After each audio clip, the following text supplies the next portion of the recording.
TDAH, 4 lettres pour désigner un déficit de l'attention avec ou sans hyperactivité. Un symptôme qui touche de plus en plus d'enfants et qui interroge de nombreux parents.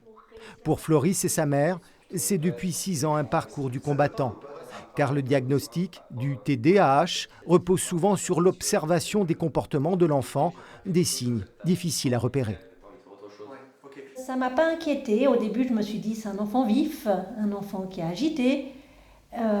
Mais avec le temps, je me suis dit qu'il y avait quand même des spécificités qui n'étaient pas habituelles au niveau de la gestion de l'émotion.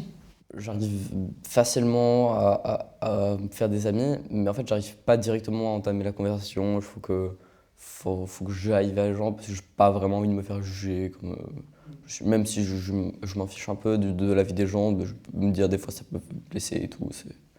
Voilà. Les parents jouent donc un rôle clé dans cet accompagnement, à côté bien sûr des psychiatres et des neurologues.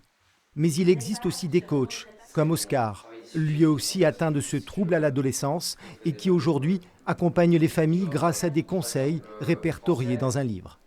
C'est ça qui intéresse les familles, c'est le côté aussi vécu de l'intérieur, parce qu'ils font face à beaucoup de professionnels qui ont beaucoup de théories, mais qui ne savent pas quoi faire une fois qu'ils ont la théorie, quoi. Et donc mon but, c'est du coup de vraiment mettre en action des outils, des choses concrètes dans le quotidien, faire des jeux de rôle pour entraîner ces parents-là qui ne sont pas armés et qui ne comprennent pas comment leur fils, leur fille fonctionne, quoi. En France, 5 à 6% des enfants seraient atteints de ce trouble du déficit de l'attention. Accompagner le plus tôt possible les familles est donc essentiel afin d'éviter une aggravation des symptômes.